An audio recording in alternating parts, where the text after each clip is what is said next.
Breaking news. AP CM Chandrababu సతీమణి నారా భువనేశ్వరి సంచలన వ్యాఖ్యలు చేశారు. తమ కుటుంబానికి ముప్పు ఉందన్నారు. ఇప్పటికీ తమ ఫ్యామిలీని బెదిరిస్తున్నారంటూ చెబుతున్నారు. అయితే ఎన్ని బెదిరింపులు వచ్చినా ప్రజల కోసమే పనిచేస్తున్నామన్నారు నారా భువనేశ్వరి. గత పాలన గురించి మాట్లాడనని చెప్పారు. అయితే అది మర్చిపోలేననే అంశమన్నారు. ఈ సమయంలో తన కుటుంబానికి ముప్పు ఉందని నారా భువనేశ్వరి ఎందుకు చెబుతున్నారనేది ఇప్పుడు చర్చనీయాంశంగా మారింది.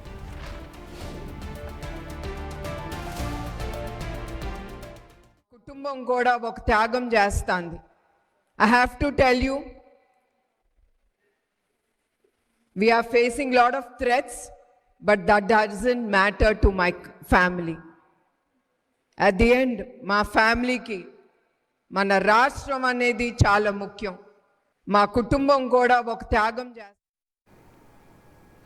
రైట్కి మరింత సమాచారం మా ప్రతినిధి దామోదర్ లైవ్లో అందిస్తారు. దామోదర్, చెప్పండి. ఏదైతే సీఎం చంద్రబాబు సతీమణి ఇప్పుడు నారా భువనేశ్వరి చేసిన వ్యాఖ్యలైతే సంచలనం రేపుతున్నాయని చెప్పాలి. తమ కుటుంబానికి హాని ఉందంటూ కూడా ఆవిడ చెప్పుకొస్తున్న తీరు మనం చూస్తున్నామంటే ఎందుకు ఇలా చెప్పవలసి వచ్చింది? సో ఏదైనా ఇష్యూ జరిగిందా లేదా జరగబోతుందా అనేది ముందుగా ఊహించారనేది కూడా ప్రస్తుతం అయితే కొన్ని ప్రశ్నలు తలెత్తుతున్నాయి. అసలు డీటెయిల్స్ ఏంటి?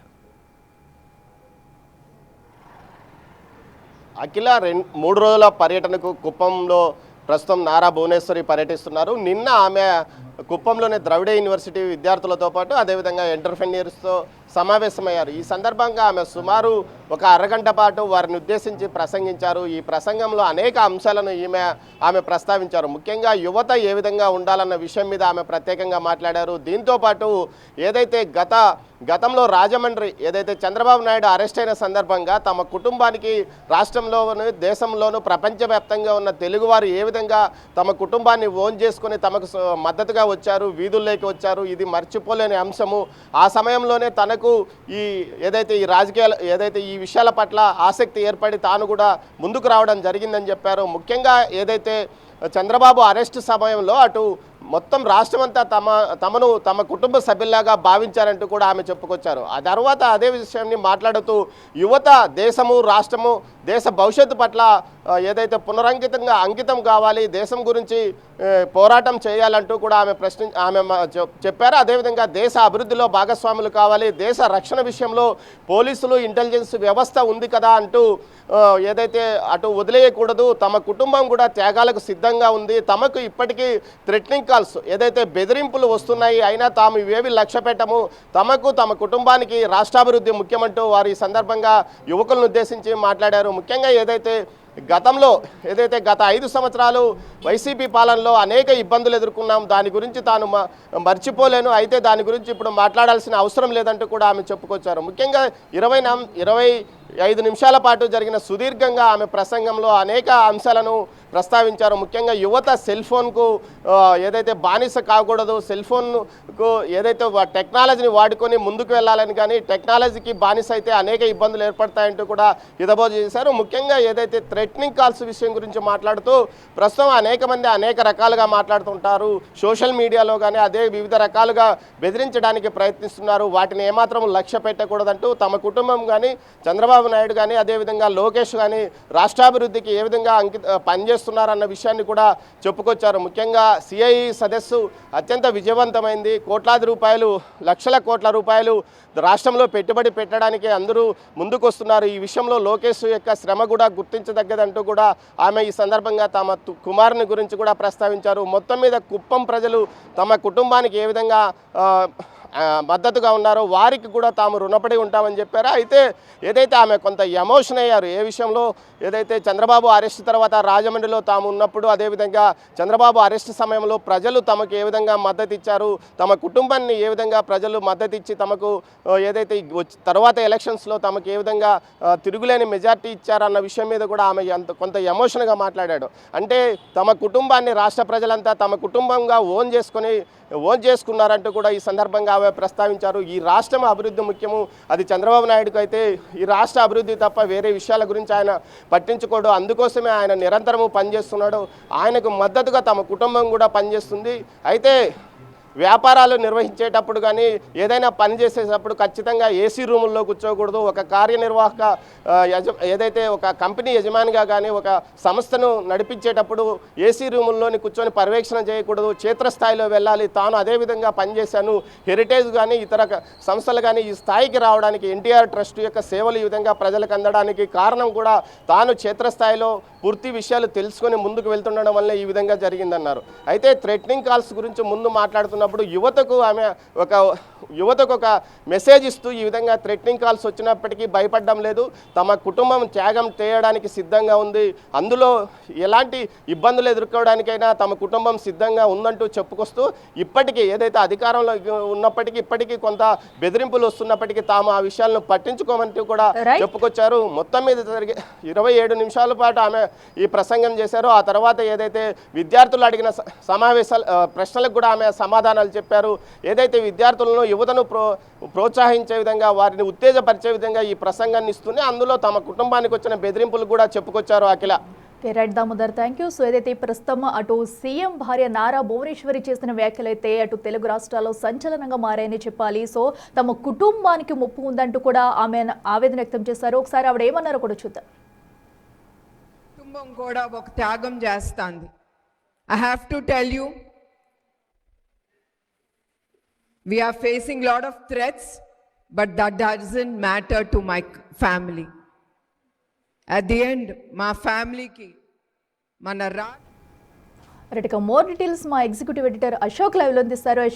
అశోక్, మనం చూస్తున్నాము ఒక రాష్ట్రాన్ని పాలించే సీఎం భార్య ఇలాంటి వ్యాఖ్యలు చేయడం అనేది ఇప్పుడు చర్చనీయాంశంగా మారిందని చెప్పుకోవాలి. ఏకంగా మా కుటుంబానికి ముప్పు ఉంది, బెదిరింపు కాల్స్ వస్తున్నాయంటూ కూడా ఆవిడ ఆవేదన వ్యక్తం చేశారు. అయినా కూడా మేము ప్రజల కోసం కష్టపడి పని చేస్తామంటూ కూడా వస్తున్న తీరు మనం చూస్తున్నాం. అంటే ఎవరిని ఉద్దేశించి వ్యాఖ్యలు చేశారు అనుకోవచ్చు. ఎందుకంటే గత ప్రభుత్వంలో జరిగింది కూడా ఇప్పటి వరకు మేము మర్చిపోము, ఎప్పటికీ కూడా మర్చిపోలేదంటూ కూడా చెప్పుకొచ్చారు. సో ఎందుకు ఈ వ్యాఖ్యలు ఇప్పుడు చేశారనుకోవాలి? కామెంట్స్ అన్నీ కూడా నిన్న నారా భువనేశ్వరి చేశారు, ఇవాళ మాట్లాడింది కాదు. నిన్న కుప్పం ద్రవిడ యూనివర్సిటీలో స్టూడెంట్స్తో మాట్లాడుతున్నప్పుడు ఈ రకమైన ఆసక్తికరమైన కామెంట్స్, ఒక విధంగా సంచలనమైన కామెంట్స్ చేయాల్సి వచ్చింది. చాలామంది స్టూడెంట్స్ కొన్ని క్వశ్చన్స్ని రైజ్ చేశారు. రైజ్ చేసిన సమయంలో మహిళలు పారిశ్రామికవేత్తలుగా ఎలా ఎదగాలి, ఎలా నిలబడాలి, ఈ సొసైటీలో ఎలా తట్టుకుని నిలబడాలన్న వాటి మీద అనేక అంశాల మీద భువనేశ్వర్ వాళ్ళందరికీ సమాధానం ఇచ్చే క్రమంలో ఈ రకంగా నా భర్త చంద్రబాబు నాయుడిని 53 రోజుల పాటు జైల్లో పెట్టిన సందర్భంలో మేము అనేక ఇబ్బందులు పడ్డాము. ఆ టైంలో ప్రజల నుంచి వచ్చిన సహకారం అంతులేనిదంటూ కార్యకర్తలను ఉద్దేశించి కొనియాడుతున్న క్రమంలోనే ఆవిడ ఈ సంచలనమైన కామెంట్ చేశారు. పర్టికులర్గా ఆవిడ అన్నది ఏంటంటే, మేము మా కుటుంబం అంతా కూడా త్యాగాలు చేస్తూనే ఉన్నాము. అదే క్రమంలో మేము ఇప్పటికీ కూడా లాట్ ఆఫ్ థ్రెట్స్ ఫేస్ చేస్తున్నాం. అంటే అనేక రకాల బెదిరింపుల్ని ఈరోజు కూడా మేము ఎదుర్కొంటూ ఉన్నాం. మాకు ఇప్పటికీ కూడా ఒక ముప్పు ఉంది, మాకు ఒక ఇబ్బందికరమైన పరిస్థితి ఉందన్న సైన్ని నారా భువనేశ్వరి స్టూడెంట్స్ అందరితో మాట్లాడే సందర్భంలో ఆవిడ ఈ కామెంట్ చేయటం అనేది ఇప్పుడు ఒక డిస్కషన్ పాయింట్ అయింది. తెలుగుదేశం పార్టీ కార్యకర్తలకు కూడా అర్థం కావటం లేదు, ఒక సీఎం భార్య మరో సీఎం కుమార్తె సో ఇలాంటి కామెంట్స్ ఎందుకు చేయాల్సి వచ్చింది. ఇప్పుడు కేంద్రంలో అధికారంలో ఉన్నది వాళ్ళే. నిజం చెప్పాలి అంటే టీడీపీ సపోర్ట్తో కేంద్ర ప్రభుత్వం నడుస్తుందన్నది అందరికీ కూడా తెలిసిందే. ఎందుకంటే అక్కడున్న కేంద్రంలో ఉన్న ఎన్డీఏకి సీట్లు తక్కువైనప్పుడు లాస్ట్ ఎన్నికల్లో టీడీపీ సపోర్ట్గా నిలబడింది ఇటు టీడీపీ కావచ్చు, అటు బీహార్లో జేడీయూ కావచ్చు. ఈ ఇద్దరి ఎంపీ సీట్లతోనే ప్రస్తుతం కేంద్ర ప్రభుత్వం నడుస్తుంది. అలాగే రాష్ట్రంలో ఉన్న టీడీపీకి సంబంధించిన ఎంపీలు ఇద్దరు కూడా కేంద్రంలో మంత్రులుగా ఉన్నారు. చాలా పెద్ద పొజిషన్లో వాళ్ళిద్దరు, ఒకరు విమానయాన శాఖ మంత్రిగా టీడీపీ ఎంపీ రామ్మోహన్ నాయుడు లాంటి వ్యక్తి ఉన్నారు, మరొక మంత్రిగా పెమ్మసాని చంద్రశేఖర్, ఆయన కూడా టీడీపీ ఎంపీ ఉన్నారు. సో ఇంత కీలకమైన స్థానాల్లో టీడీపీ ఎంపీలు కేంద్రంలో ఉన్నారు. అంటే దీన్ని బట్టి చూసేది ఏంటంటే కేంద్ర ప్రభుత్వం కూడా టీడీపీదే అని చెప్పాల్సి ఉంటుంది. అంటే టీడీపీ, బీజేపీ, ఎన్డీఏ అలయన్స్తో కేంద్ర ప్రభుత్వం నడుస్తుంది. అంటే కేంద్రంలో అధికారంలో ఉన్నది వాళ్ళే, రాష్ట్రంలో అధికారంలో ఉన్నది కూడా అదే బీజేపీ, టీడీపీ, జనసేనతో కూడిన కూటమి ప్రభుత్వం. అందులో కూడా మెజార్టీ సీట్లు తెలుగుదేశం పార్టీ ఉన్నాయి. సో కేంద్రంలో అధికారంలో ఉన్నది వాళ్ళే, రాష్ట్రంలో అధికారంలో ఉన్నది వాళ్ళే. సో అలాంటి పరిస్థితుల్లో వాళ్ళని బెదిరించింది ఎవరు? అది కూడా ఆవిడ అంటున్న మాట ఏంటంటే, we have lot of threats అన్నారు. అంటే చాలా రకాల బెదిరింపులను ఈరోజు కూడా మేము ఫేస్ చేస్తున్నాం అన్నారు. ఏ సందర్భంలో అన్నారు అనేది కూడా మనం ఒకసారి డిస్కస్ చేసుకోవాలి. ఇందాక నేను చెప్పినట్టుగా కుప్పం ద్రవిడ యూనివర్సిటీలో స్టూడెంట్స్తో మాట్లాడుతున్న తరుణంలో ప్రతి ఒక్కళ్ళు కూడా ఈ సొసైటీ నుంచి చాలా తీసుకుంటాము, తిరిగి ఎంతో కొంత ఇచ్చేయాల్సి ఉంటుందంటే ఒక శ్రీమంతుడి మాదిరిగా మనం ఎంతో కొంత చేయాలి. ఆఖరికి స్టూడెంట్స్ అయినా సరే మీకున్న దాంట్లో ఈవెన్ 10 రూపాయలైనా 100 రూపాయలైనా సొసైటీకి హెల్ప్ చేయాలి. అలాగే కొంచెం అబౌవ్ రిచ్ పీపుల్ అయితే కనుక వాళ్ళు కనీసం ఒక్క స్టూడెంట్నైనా మీరు చదివించడానికి కావాల్సిన ఫీజులు కట్టాలి, ఏదో ఒక విధంగా త్యాగం చేయాలి, ఏదో ఒక విధంగా ఎదుటి వాళ్ళకి సాయం చేయాలి అని చెప్పే క్రమంలో మా కుటుంబం కూడా అనేక త్యాగాలు చేస్తూ వచ్చింది, అనేక ఇబ్బందులు పడుతూ వచ్చింది. ఇదంతా కూడా ప్రజల కోసమే మేమంతా చేస్తున్నాం. నా భర్త చంద్రబాబు నాయుడుని అరెస్ట్ చేసి రాజమండ్రి సెంట్రల్ జైల్లో నిర్బంధించారు. ఆ సమయంలో కూడా నేను అనేక రకాల ఇబ్బందులు పడ్డాను. మా జీవితంలో ఎవరికీ కూడా రాని అతి దారుణమైన కష్టాన్ని మేము ఫేస్ చేసాము. ఆ టైంలో ప్రజలే మాకు సపోర్ట్గా నిలబడ్డారు. సో ఇలాంటి త్యాగాలు మేము ఎన్నెన్నో చేస్తూ ఉన్నాము. కాబట్టి మీరు కూడా త్యాగాలు చేయాలని చెప్తూనే మేము ఇప్పటికీ కూడా మీకు అది ముఖ్యమైన విషయాన్ని మీ అందరికీ కూడా మేము చెప్పాలి. మాకు ఇప్పటికీ థ్రెట్ ఉంది, మాకు ఇప్పటికీ ముప్పు ఉంది, అయినా కూడా మేము వాటిని పట్టించుకోవటం లేదు, ప్రజల కోసమే ముందుకు సాగుతున్నామని అన్నారు. అంటే భువనేశ్వరి ఎవరిని ఉద్దేశించి అన్నారు అనేది క్లియర్ కట్ మనం చెప్పాల్సిన అవసరం లేదు. కానీ చెప్పిన సందర్భం ఉంది, అది యూనివర్సిటీలో విద్యార్థులతో మాట్లాడుతున్న సందర్భంలో తన ఫ్యామిలీకి థ్రెట్ ఉన్న విషయాన్ని ఎందుకు ప్రస్తావించారనేది ఇక్కడ ఆసక్తికరమైన విషయం. చాలా ఆవేదనగానే నారా భువనేశ్వరి ఆ మాటల్లో చెప్పారు. పర్టికులర్గా ఆవిడ ఎప్పుడు చెప్పినా కూడా రాష్ట్రంలో ప్రతిపక్ష పార్టీ హోదాలో ఉన్న వైఎస్ఆర్ కాంగ్రెస్ పార్టీని సహజంగా విమర్శిస్తారు. ఎందుకంటే ఆవిడ స్పీచ్లో ఆ అంశాన్ని కూడా ప్రస్తావించారు. గత 5 ఏళ్ల గురించి నేను మాట్లాడను, అది అయిపోయిన అంశం అని కూడా. ఎందుకంటే గత 5 ఏళ్లలో జగన్మోహన్ రెడ్డి సీఎంగా ఉన్నప్పుడు, వైఎస్ఆర్ కాంగ్రెస్ పార్టీ అధికారంలో ఉన్నప్పుడు సీరియస్ ప్రాబ్లం ఫేస్ చేసింది భువనేశ్వరి. ఎందుకంటే ఆవిడ క్యారెక్టర్ని కించపరుస్తూ ఏకంగా అసెంబ్లీలోనే కొంతమంది ఎమ్మెల్యేలు మాట్లాడిన మాటలు ఈ రోజు కూడా సొసైటీ యాక్సెప్ట్ చేయలేనివి. సో అత్యంత భువనేశ్వరి బాధపడిన అంశం కూడా అదే. అప్పటికే ఒక సీఎం ఎన్టీఆర్ కూతురు ఆమె, మరొక సీఎం మాజీ సీఎం అప్పటికి చంద్రబాబు నాయుడు భార్య ఆమె, సో మంత్రిగా పనిచేసిన నారా లోకేష్కి తల్లి, మరో 3 సార్లు ఎమ్మెల్యే, టాప్ హీరో అయిన బాలకృష్ణకి సోదరి, ఇంతటి ఫ్యామిలీ బ్యాక్గ్రౌండ్ ఉన్న నారా భువనేశ్వర్ని ఆవిడ క్యారెక్టర్ని కించపరుస్తూ అత్యంత దారుణంగా కొంతమంది ఎమ్మెల్యేలు అసెంబ్లీ లోపల బయట ఆ రోజు వైఎస్ఆర్ కాంగ్రెస్ పార్టీ తరఫున ఉన్న నేతలు మాట్లాడినప్పుడు పార్టీ అధిష్టానం వారిపైన యాక్షన్ తీసుకోకపోగా ఎంకరేజ్ చేసింది. అట్లాగే వైఎస్ఆర్ కాంగ్రెస్ పార్టీ అనుబంధంగా ఉన్న వైఎస్ఆర్ సోషల్ మీడియాలో భువనేశ్వర్ని ఉద్దేశించి అత్యంత దారుణంగా పోస్టులు పెట్టారు. సో ఆవిడ శీలాన్ని కూడా కించపరుస్తూ పోస్టులు పెడితే ఏకంగా చంద్రబాబు నాయుడు ఆ రోజు అసెంబ్లీలో కన్నీరు పెట్టుకుంటూ అసెంబ్లీ నుంచి వెళ్ళిపోయిన పరిస్థితులు చూసాం.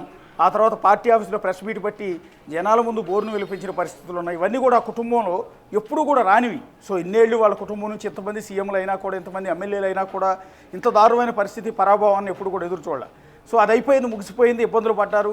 ఆ ఎఫెక్ట్ భువనేశ్వరిని తిట్టిన ఎఫెక్ట్ కూడా మొన్న ఎన్నికల్లో క్లియర్గా కనిపించింది. కాబట్టి 164 సీట్లతో కూటమి ప్రభుత్వం తిరుగులేని మెజార్టీతో ఒక రికార్డు సృష్టించి అధికారంలోకి వచ్చింది. ఇంత అధికారంలోకి వచ్చి ఈరోజు కేంద్ర ప్రభుత్వాన్ని కూడా టీడీపీ నిలబెట్టే పొజిషన్లో ఉన్న సందర్భంలో ఇప్పుడు ఒక సీఎం భార్య హోదాలో ఆవిడ ఎందుకు మాకు ఇప్పటికీ థ్రెట్ ఉంది, ఇప్పటికీ మాకు అనేక రకాలైన ఇబ్బందులు ఫేస్ చేస్తున్నాం మేము అని ఎందుకు చెప్పాల్సి వచ్చింది అనేది వెరీ ఇంట్రెస్టింగ్. అది వైఎస్ఆర్ కాంగ్రెస్ పార్టీని ఉద్దేశించి అన్నారు. కానీ ఏ రకమైన థ్రెట్ ఉంది, ఏ రకమైన ముప్పు ఆ ఫ్యామిలీకి వాటి నుంచి ఉంది అనేది ఆవిడ పూర్తి స్థాయిలో ఎక్స్ప్లెయిన్ చేసే ప్రయత్నం అయితే ప్రస్తుతం చేయలేదు. ఎస్, మీరు చెప్పినట్టుగా కూడా మనం చూస్తున్నాం. ఎందుకంటే గత ప్రభుత్వ హయాంలో ఎన్ని బాధలు పడ్డారు, ఒక అటు సీఎం భారీగా కూడా ఆవిడ పడిన బాధ ప్రతిదీ చాలా మంది సోషల్ మీడియాలో సహా ఆవిడని కించపరుస్తూ చేసిన మాటలు, సో అన్నింటినీ కూడా తట్టుకుని ప్రజల్లోనే ఉంటూ ప్రజల్లో మమైకమై ఈ రోజైతే ఒక భారీ మెజారిటీతో కూటమి ప్రభుత్వాన్ని నడిపిస్తుంది. సో ఇప్పుడు కూడా సో అదే ప్రాబ్లమ్స్ ఫేస్ చేస్తున్నామంటూ చెప్పడం అయితే చర్చనీయాంశంగా మారిందని చెప్పుకోవాలి. అయితే దీనికి సంబంధించి ఇదివరకు అటు కేడర్ నుంచి కానీ, అటు సీఎం నుంచి కానీ, డిప్యూటీ సీఎం నుంచి ఎవరి నుంచి కూడా ఈ మాటలు అనేవి ముందుకు రాలేదు. అయితే నిన్న ఎందుకు ఇంత సడన్ గా చేయాల్సి వచ్చింది అనేది కూడా ఇప్పుడు అందరిలో కూడా మొదలుతున్న ప్రశ్న. మరి దీనిపై ఇప్పటి వరకు ఎక్కడి నుంచైనా ఆన్సర్ వచ్చిందా? అటు కేడర్ నుంచి కానీ ఎలాంటి స్పందన అయినా వచ్చిందా? అంటే ఇది బేసిక్గా నారా భువనేశ్వరి మాట్లాడటం చాలా అరుదైన సందర్భాల్లో మాత్రమే ఆవిడ మాట్లాడుతూ ఉంటారు. అనేక ప్రోగ్రామ్స్కి అటెండ్ అయినా కూడా స్టేజ్ మీద స్పీచ్లు ఇవ్వటం అనేది ఆవిడ మొదటి నుంచి కూడా నచ్చదనుకుంటాను. బహుశా ఎక్కడ పెద్దగా మాట్లాడరు, చాలా రేర్గా మాట్లాడుతూ ఉంటారు. నిన్న కూడా కుప్పం వెళ్ళిన సందర్భంలో, ఇవాళ కూడా కుప్పంలోనే ఉన్నారు. కుప్పంలో జలహారతి కార్యక్రమంలో పాల్గొన్నారు. సో పార్టీ యాక్టివిటీస్లో పాల్గొంటూ ఉన్నారు, డెవలప్మెంట్ యాక్టివిటీస్లో పాల్గొంటూ ఉన్నారు. అక్కడే ఇల్లు కూడా కట్టుకున్నారు. సో చంద్రబాబు నాయుడు అండ్ భువనేశ్వరి గృహప్రవేశం కూడా చేశారు. So maximum Chandrababu Naidu MLA హోదాలో అక్కడికి వెళ్ళి ప్రజలతో ఉండటం సాధ్యం కాదు. కాబట్టి సో ఆయన సీఎం హోదాలో ఎక్కడుండి రాష్ట్రం మొత్తాన్ని నడిపించాలి. కాబట్టి సో ఇక్కడ భువనేశ్వర్ గారు అక్కడ అందుబాటులో ఉండి చంద్రబాబు తరఫున ఆ కార్యకర్తలందరికీ కూడా అందుబాటులో ఉంటున్నారు. సో యాక్టివిటీస్ అన్నీ కూడా చేస్తున్నారు. ఆవిడ మాట్లాడటం మాత్రం చెల్లరదు. ఇవాళ మీరు అన్నట్టు నిన్న ఏదైతే మా కుటుంబానికి ఇప్పటికీ థ్రెట్ ఉంది అన్న అంశం బయటికి రిజిస్టర్ కాలేదు ఎక్కడ కూడా. మీరు గమనిస్తే సోషల్ మీడియాలో కూడా భువనేశ్వర్ అన్న కామెంట్స్ బయటికి కనెక్ట్ కాలేదు. ఒకవేళ కనెక్ట్ అయ్యి ఉంటే టీడీపీ కార్యకర్తలు ఈ పాటికే మొత్తం సోషల్ మీడియా మొత్తం పబ్లిష్ చేసి ఉండేవారు. ఎందుకు ఎవరి నుంచి బెదిరింపులు వస్తున్నాయి ఏంటనేది విపరీతమైన డిస్కషన్ పాయింట్ ఉండేది. నిన్న కుప్పం ద్రవిడ యూనివర్సిటీలో మాట్లాడిన ఈ వీడియో అనేది బయటికి ఎక్స్పోజ్ కాలేదు. అందువల్ల ఇంతవరకు ఎక్కడి నుంచి కూడా రియాక్షన్ అనేది పెద్దగా లేదు.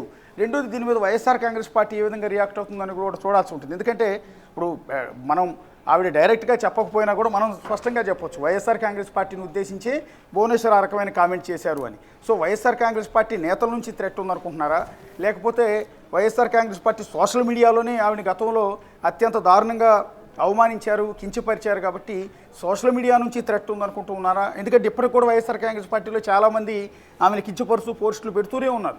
చాలామందిని YSR Congress party social media wings ఎవరైతే చంద్రబాబు నాయుడిని, లోకేష్ని, భువనేశ్వర్ గారిని ఉద్దేశించి తప్పుడు పోస్టులు పెట్టారో వాళ్ళందరినీ అరెస్టులు చేస్తూనే ఉన్నారు. వాళ్ళు బెయిల్ మీద బయటకు వస్తున్నారు, మళ్ళీ యథావిధిగా పోస్టులు పెడుతూనే ఉన్నారు. ఈరోజు కూడా భువనేశ్వరి గారి నుంచి లోకేష్ గారిని ఉద్దేశించి ఇదే దారుణమైన పోస్టులు పెడుతూనే ఉన్నారు. సో వాటిని ఉద్దేశించి బాధపడుతూ ఎవడు ఈ మాట ఏమన్నా అన్నారా అనేది చూడాల్సి ఉంటుంది. ఇంకో క్వశ్చన్ మనకి రైజ్ అవ్వచ్చు. సో ఎందుకంటే ఇప్పుడు యాజ్ యూజువల్ గా అటు రాష్ట్రాన్ని అయితే నడిపిస్తున్న కుటుంబంగా కాకుండా, ఎందుకంటే ఎవరికి ఏ ప్రాబ్లం వచ్చినా ఇలాంటి కాల్స్ వచ్చినా వెంటనే రియాక్ట్ అవుతుంది గవర్నమెంట్. సో ఎవరి నుంచి బెదిరింపు కాల్స్ వచ్చినా కూడా దానిపై చర్యలు తీసుకుంటూ చెప్పుకుంటూ ఆదేశిస్తూ వస్తారు సీఎం. ఒకవేళ సీఎం భారీగా కాకపోయినా ఒక ఫ్యామిలీ మెంబర్లు అయినా కూడా అటు భువనేశ్వరి ఈ విషయాన్ని అయితే ఇంట్లో డిస్కస్ చేసింది అనుకోవచ్చా? ఇన్ కేస్ అటు చంద్రబాబుతో కానివ్వండి, లేదా కొడుకు లోకేష్తో కానివ్వండి, వీరి మధ్య డిస్కషన్ జరిగిందా? ఒకవేళ జరగకుండానే తనలోనే ఈ మనోభావన అంతా కూడా తను మోస్తుంది అనుకోవచ్చా? సో ఎందుకంటే తను ఒక చాలా స్ట్రాంగెస్ట్ పర్సన్ మనం చూస్తూ వచ్చాము. చంద్రబాబు నాయుడు జైల్లో ఉన్నప్పుడు కూడా ఇటు ప్రజలతో మమేకమయ్యి ఎలాంటి పోరాటాలు చేస్తుందని కూడా. సో ఈ విషయం అంతా కూడా అసలు వీళ్ళ మధ్య తెలిసిందనుకోవచ్చా, తెలియకుండానే ఇదంతా జరుగుతుంది అనుకోవచ్చా? బేసిక్గా వాళ్ళతో డిస్కస్ చేయకుండానే బయట మాట్లాడింది అని అనుకోవాలి. ఎందుకు అంటే ఇంట్లో ఒకవేళ డిస్కస్ చేస్తుంటే ఈక్వేషన్స్ వేరుగా ఉండేవి, దాని మీద చర్యలు ఉండేవి. సో ఏం చేస్తుండేవారు, ఎవరెవరి నుంచి థ్రెట్ ఉంది, ఏ రకమైన, ఒకవేళ ఆవిడకి ఏమన్నా నేరుగా కాల్స్ వచ్చాయా, మెసేజెస్ ఏమైనా వచ్చాయా, మెయిల్స్ ఏమైనా వచ్చాయా, వాటిని మనసులోనే దాచుకుని బాధపడుతూ ఉన్నారా, ఇవన్నీ చంద్రబాబు నాయుడుతో లోకేష్తో డిస్కస్ చేస్తుంటే ఈక్వేషన్స్ వేరుగా ఉంటాయి. ఇవాళ పబ్లిక్గా ఆవిడ మాట్లాడే అవకాశం ఉండేది కాదు. ఇక్కడ కూడా ఒక కుటుంబాల త్యాగాల గురించి, ప్రజలు చేయాల్సిన త్యాగాల గురించి చెప్పే క్రమంలో ఈ అంశాన్ని ఒక్కసారిగా చెప్పారు తప్ప ఉద్దేశపూర్వకంగా చెప్పాలనుకుని ఈ అంశాన్ని ప్రస్తావించలేదు. ఆవిడ చాలా ఎమోషన్గా మాట్లాడారు, చాలా ఆవేశంగా మాట్లాడారు, చాలా టెంపర్తోనే కొంత మాట్లాడే ప్రయత్నం చేస్తున్న సందర్భంలో భువనేశ్వరి ఈ మాటను కొంత స్లిప్ అయ్యారు. ఏదైతే మా కుటుంబం మొత్తం త్యాగాలు చేస్తూనే ఉంది, మాకు ఇప్పటికీ కూడా థ్రెట్స్ వస్తూనే ఉన్నాయి, అయినా కూడా మేము లెక్క చేయట్లేదు, ప్రజల కోసం మేము బతుకుతున్నాం అనే మాట ఓవర్ఫ్లోలో చెప్పేశారు. సో అంటే మనసులో ఉన్న మాటని పైకి జనాల ముందు విద్యార్థులను చూడగానే ఆవిడ ఎమోషనే చెప్పేసినట్టున్నారు. సో కుటుంబ సభ్యులకు బహుశా వీడి మాటల గురించి తెలిసి ఉండదు. రెండోది, ఈ కామెంట్స్ నిన్నటి నుంచి ఇప్పటివరకు రీచ్ కాల. బహుశా ఇప్పుడు మనం టెలికాస్ట్ చేసిన తర్వాత జనానందరికీ కూడా రీచ్ అయి ఉంటుంది. అయ్యో నిన్న భువనేశ్వర్ గారు ఇలా కామెంట్ చేశారా, ఎలా అన్నారా అన్న డిస్కషన్ టీడీపీలో కావచ్చు, వైసీపీలో కావచ్చు, జనసేనలో కూడా ఇది ఒక డిస్కషన్ పాయింట్ అవుతుంది. ఎందుకు భువనేశ్వర్ గారు అన్నారన్న మాట కూడా వాళ్ళందరిలో మొదలవుతూ ఉంటుంది. మీరు అన్నట్టుగా ఆవిడకి సపోర్ట్గాను, వ్యతిరేకంగాను, లేకపోతే కోచింగ్ చేస్తున్న చాలామంది సోషల్ మీడియాలో పెట్టే అవకాశం ఉంటుంది. ఇది ఇంతవరకు జనానికి పెద్దగా ఎక్స్పోజ్ కాలేదు కాబట్టి దీని గురించి డిస్కస్ కాలేదు. ఇప్పుడు భువనేశ్వరి చేసిన కామెంట్స్ మీరు అన్నట్టుగా అది టీడీపీ క్యాడర్కి, టీడీపీ అధిష్టానానికి, చంద్రబాబు నాయుడు గారికి, లోకేష్ గారికి కూడా బహుశా ఇప్పుడు కనెక్ట్ అవుతాయి వాళ్ళు. ఎందుకంటే నిన్న భువనేశ్వర్ గారు కుప్పం వెళ్ళారు కాబట్టి ఆవిడ ఎక్కడెక్కడ ఏం మాట్లాడారు అనేది పొద్దున్న సాయంత్రం వరకు స్పీచ్ ఎదురుగా పెట్టుకుని భువనేశ్వర్ గారు, లోకేష్ గారు, చంద్రబాబు గారు వాళ్ళు కూర్చుని వినే అవకాశం ఉండదు, వాళ్ళకంత టైం కూడా ఉండదు. సో అది ఏ సోషల్ మీడియా ద్వారానో, మీడియా ద్వారానో అవి టెలికాస్ట్ అయినప్పుడు వాటిని ఆ టీం ఏదైతే ఉంటుందో వాళ్ళ సోషల్ మీడియా టీం నిన్న భువనేశ్వర్ గారు ఇలా అన్నారు ఈ సందర్భంలో అన్న మాటని లోకేష్ గారి దృష్టికో, చంద్రబాబు గారి దృష్టిగా తీసుకెళ్తే వాళ్ళు దాని గురించి ఆరాధీసే అవకాశం ఉంటుంది తప్ప ఆవిడ నిన్న మాట్లాడిన స్పీచ్ అంతా వాళ్ళకి వినే అంత ఓపిక ఉండదు, తీరిక కూడా ఉండదు. ఎస్ అశోక్, మనం చూడొచ్చు ఇప్పుడు మీరు చెప్పినట్టుగానే నిన్న మాట్లాడిన మాటలను ఒకవేళ స్లిప్ అయి ఉంటారు కనుక, ఎందుకంటే తను ఎక్కడికి వచ్చినా కూడా చాలా సంతోషంగా అందరితో మమేకమై మాట్లాడుతూ ఉంటుంది. యాజ్ యూజువల్ నిన్న మాట్లాడిన తీరు మనం చూసుకుంటే కనుక ఒక్కసారిగా తన మనసులోని మొత్తం ఆవేదనంతా కూడా ఒక్కసారిగా బయట పెట్టిందని అనుకోవచ్చు. తన ఫేస్లో భావన కానీ, తన మనసులో ఉన్న బాధనంతా కూడా ఇన్ని రోజులు దాచుకుని సో బయటికి చెప్పలేక నిన్ననే అక్కడ పొరపాటున చెప్పింది అని అనుకోవచ్చా? సో ఎందుకంటే మనం చూస్తున్నాము తన మాట్లాడిన తీరు కూడా తన మొహంలో అనేది ఆ బాధ అయితే ఎంత క్లియర్ కట్గా కనిపిస్తుందని కూడా. సో ఇప్పటి వరకు ఎవరు గుర్తించకపోవడం వల్లే దీనిని సో ఇంకా ఇది బయటకు రాలేదనుకోవచ్చు. మరి దీనిపై ఇప్పుడు అటు కేడర్ కానివ్వండి లేదంటే వైసీపీ కూడా అలర్ట్ అవుతుంది అనుకోవచ్చా? ఖచ్చితంగా ఇప్పుడు దీని మీద డిస్కషన్ నడుస్తుంటుంది. ఏ సందర్భంలో ఆవిడ అనాల్సి వచ్చింది, ఏ బాధని ఏ అంశాన్ని దృష్టిలో పెట్టుకుని ఆవిడ అనాల్సిన పరిస్థితులు వచ్చాయి, ఆవిడకి ఎవరి నుంచి థ్రెట్ ఉందన్న డిస్కషన్ ఇప్పుడు మొదలవుతుంది. ఇప్పుడు టీడీపీ అధిష్టానం ఆరాధిస్తుంది, వైసీపీలో డిస్కషన్ మొదలవుతుంది. ఎందుకంటే వాళ్ళని ఉద్దేశించి ఆవిడ అన్నది కాబట్టి ఇండైరెక్ట్గా వాళ్ళలో డిస్కషన్ మొదలవుతుంది. ఒక సీఎం హోదాలో అటు కేంద్ర ప్రభుత్వం నడిపిస్తున్న ఒక పార్టీలో కీలకమైన నేతగా ఉన్న ఆవిడ ఈరోజు ఈ రకమైన కామెంట్ చేయడం అనేది అందరినీ ఆశ్చర్యపరిచేది. ఒక విధంగా టీడీపీ క్యాడర్ని ఆందోళనకు గురి చేసేది. ఒకసారి తీసారు ఆ బయట కూడా ఒకసారి ప్లే చేయండి. ప్లే చేస్తే ఆవిడ పలికిన ఆ ఎమోషన్ కావచ్చు, ఆవిడ కళ్ళల్లో కనిపిస్తున్న ఆవేదన కావచ్చు, ఒకసారి ఆ వాయిస్లో చూడొచ్చు. 1-2 సార్లు ప్లే చేయండి. మా కుటుంబం కూడా ఒక త్యాగం చేస్తుంది. I have to tell you, we are facing lot of threats, but that doesn't matter to my family. At the end, మా ఫ్యామిలీకి మన రాష్ట్రం అనేది చాలా ముఖ్యం. మా కుటుంబం కూడా ఒక త్యాగం చేస్తుంది. I have to tell you, we are facing lot of threats, but that doesn't matter to my family. At the end, మా ఫ్యామిలీకి మన రాష్ట్రం అనేది చాలా ముఖ్యం. మా కుటుంబం కూడా ఒక త్యాగం చేస్తుంది. I have to tell you, we are facing lot of threats, but that doesn't matter to my family. At the end, మా ఫ్యామిలీకి మన రాష్ట్రం అనేది చాలా ముఖ్యం. నేను ఎప్పుడు కానీ మా కుటుంబం కానీ ఎప్పుడు మా జీవితంలో మర్చిపోలేని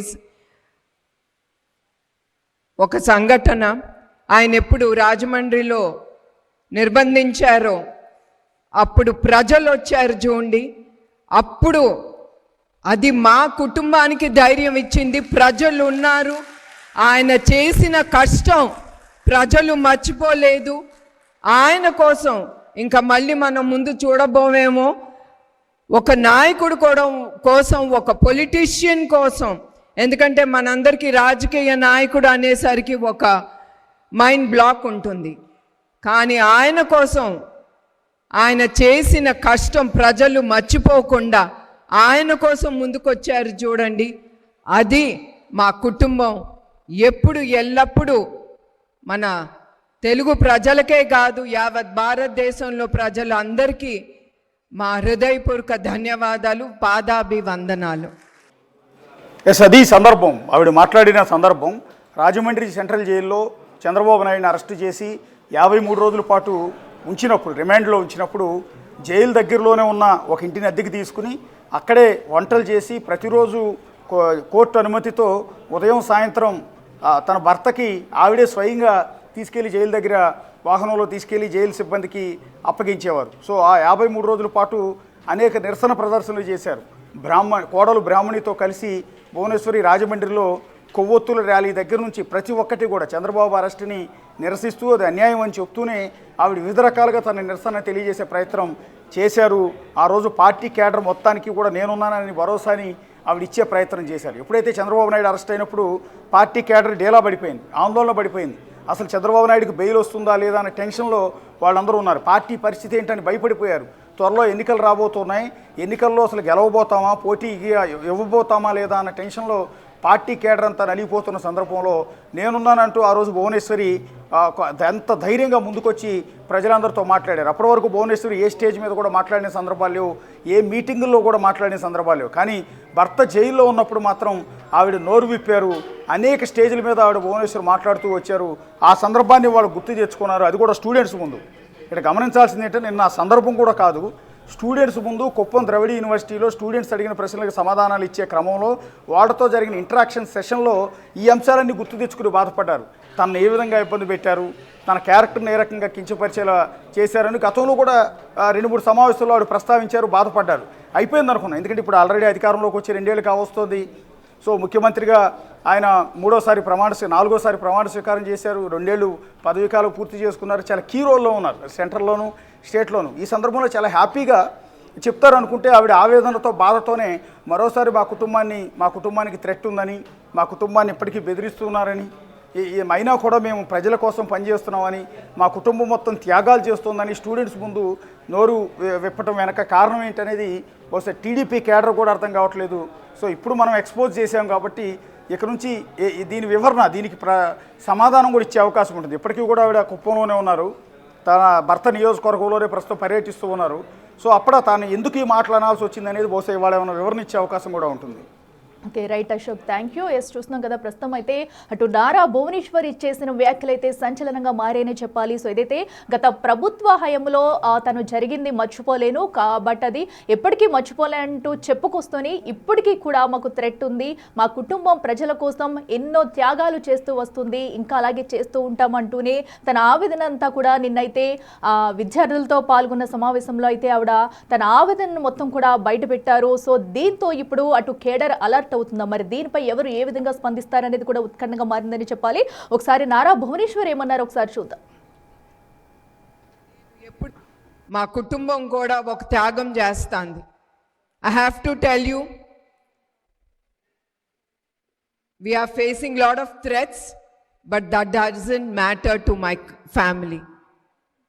At the end, మా ఫ్యామిలీకి మన రాష్ట్రం అనేది చాలా ముఖ్యం. నేను ఎప్పుడు కానీ మా కుటుంబం కానీ ఎప్పుడు మా జీవితంలో మర్చిపోలేని ఒక సంఘటన, ఆయన ఎప్పుడు రాజమండ్రిలో నిర్బంధించారో అప్పుడు ప్రజలు వచ్చారు చూడండి, అప్పుడు అది మా కుటుంబానికి ధైర్యం ఇచ్చింది. ప్రజలు ఉన్నారు, ఆయన చేసిన కష్టం ప్రజలు మర్చిపోలేదు. ఆయన కోసం ఇంకా మళ్ళీ మనం ముందు చూడబోమేమో, ఒక నాయకుడు కూడా కోసం, ఒక పొలిటీషియన్ కోసం. ఎందుకంటే మనందరికీ రాజకీయ నాయకుడు అనేసరికి ఒక మైండ్ బ్లాక్ ఉంటుంది, కానీ ఆయన కోసం ఆయన చేసిన కష్టం ప్రజలు మర్చిపోకుండా ఆయన కోసం ముందుకొచ్చారు చూడండి. అది మా కుటుంబం ఎప్పుడు ఎల్లప్పుడూ మన తెలుగు ప్రజలకే కాదు, యావత్ భారతదేశంలో ప్రజలందరికీ మా హృదయపూర్వక ధన్యవాదాలు, పాదాభివందనాలు.